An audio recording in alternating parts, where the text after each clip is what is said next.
Okay, so punta tayo dito sa missing sides. So, case 1 sa missing sides. So, under pa rin to ng close compass na traverse, no?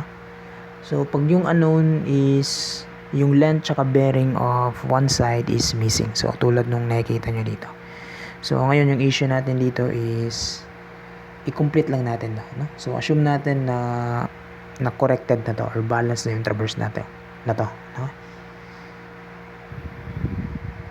So, kukunin natin yung unknown distance and bearing for line EE. Okay, so plot ko muna to. Copy.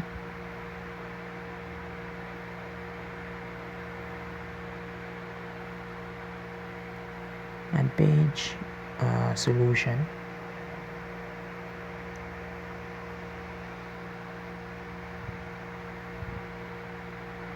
Kunin ko na lang muna yung ano nito. Yung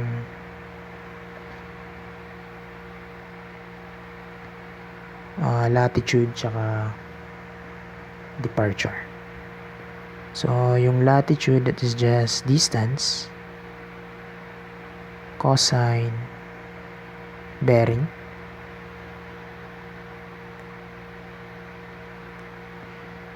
So, this one is ito naman is departure, that is distance, sine, bearing. So we have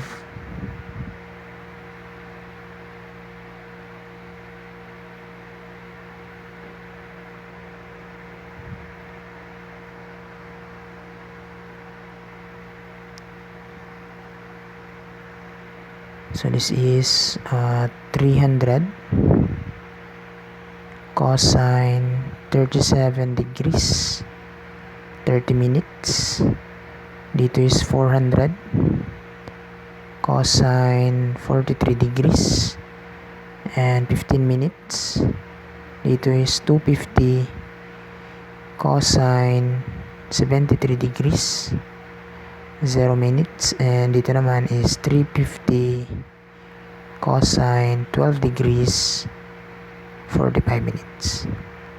So makukuha natin yung mga value nito. So dito naman is sine, so 300 sine 37 degrees 30 minutes. Dito is 400 sine 43 degrees 15 minutes. And then dito meron tayong 250 sine 73 degrees 0 minutes and 350 sine 12 degrees 45 minutes. So ilan yung 300 cosine 37 degrees 30 minutes? So this is equivalent to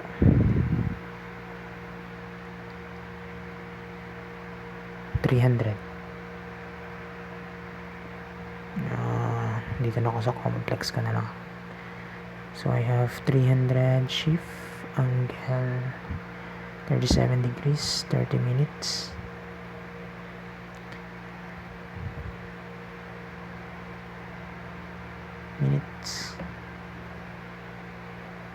Wait lang.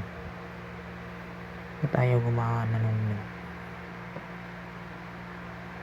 ayan yung gumana eh. So 300 cosine 37 degrees 30 minutes. So we have 238.01. So this is 238.01. And then yung sine is 182.63. Next, yung 400. Mamaya na yung sign convention ito. So, computing ko muna yung values. This one is 291.35. And then, dito sa kabilang side, palitan ko lang ito ng sign. that is 274.07, and then yung 250 cosine 73, that is 250 cosine 73 degrees 00 minutes, 73.1, or let's say 09, 73.09, and then dito palitan ko lang to ng sign, 239.08, 239.08, and then next is 350 cosine 12 degrees 45 minutes, so we have 341.37,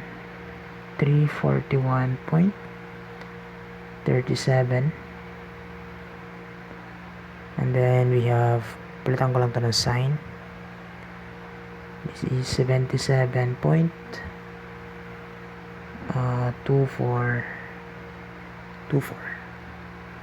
So next is lagyan ko na ng sign convention. So latitude, take note yung latitude na yan is sa y, and then yung departure sa x. So positive pag north, negative pag south, positive pag s, negative pag west. So we have south, so this is negative. Okay, south, so this is negative. North, so this is positive. So positive. North, this is positive. So positive, positive, negative, negative. Next is S, so positive. Okay, ah? So west, so this is negative. And then west, so this is negative. And then S, this is positive. So meron na tayong values tsaka yung convention. Okay, so if I assume na yung value na to is X and Y, okay? So sa missing sides, take note na dapat balance yung traverse dito, no? So yung key equation natin dito, or yung key principle natin dito for closed traverse, wala dapat error, diba? Yun lang yan, no?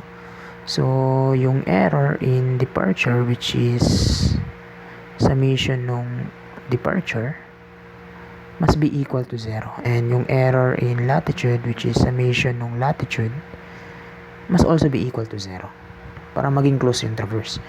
So if I assume na X yun dito tsaka Y dyan, so sum up ko lang, so yung summation nung departure, which is positive 182.63 yung ito, and then minus 274.07, and then minus 239.08, and then we have plus 77.24 plus y, and this must be equal to 0. So thus yung value ng y natin is makukompute natin yan. Ilan yan? 182.63 minus 274.07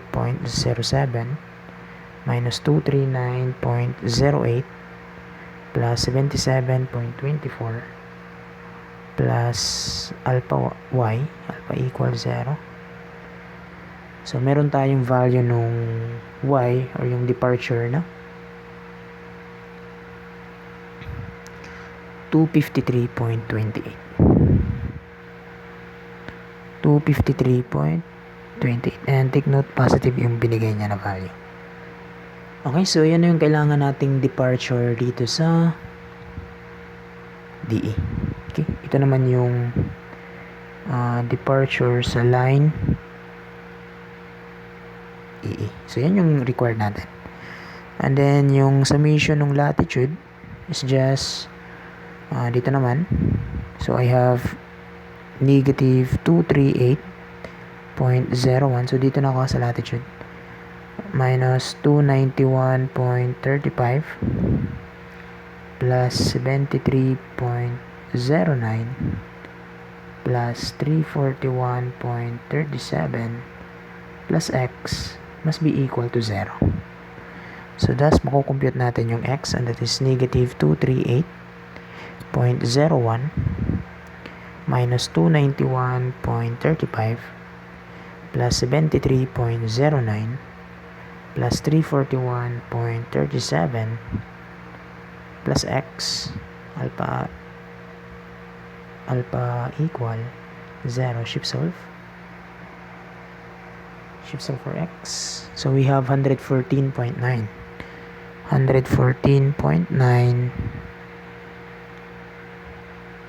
So ito naman yung latitude dito sa line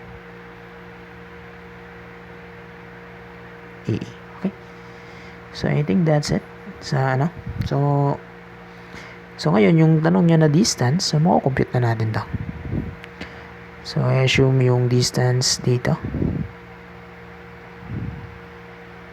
is just equal no square root lang nung x squared and y squared. So ilan yan? Square root nung x, which is 114.9 squared, and 253.28 squared. And yung sagot niya is 278.12. So yung sagot pala dito is 278.12 meters. Okay, so ito na yung sagot. So next is ano naman yung bearing. So expected, alam na natin yung bearing, no, kasi yung value dito is positive. So expected north yan, no, and then dito is also a positive, so expected S yung ano yan. So north and S. So, yung value na lang nung ano yung kulang. Dito na lang. So, kung yung departure niya is equal to 253.28, which is yung y. So, since positive, so dito siya sa positive x-axis. And then, yung latitude is yung x, which is positive man, so sa positive y-axis yan tatakbo, no? So positive 114.9. So ito yung distance na na-compute natin, pero yung concern natin is itong bearing, na to. Okay, so meron tayong tangent beta, that is just yung ito 253.28. So we have 253.28 all over yung adjacent niya na 114.9. So this is 114.9. So thus yung beta is just equal to tangent inverse ng 253.28 all over 114.9.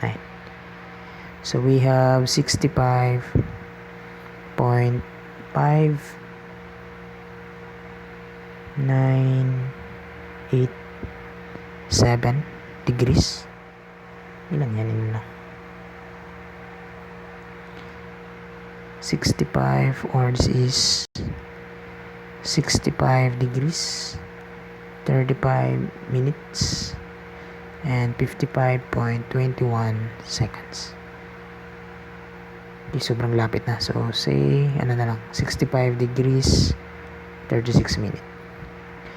So, yung bearing natin is north, 65 degrees, 35 minutes, 55.21 seconds S. So, say, yung sagot kasi dito is 65 degrees, 36 na naka-round off lang na. S. So anyway, so ito na yung sagot. So we have now the distance and we have 65 degrees 36 minutes. S. Okay, so kumpleto na yung missing sides natin. So hindi ko na kailangan i-draw out yung traverse.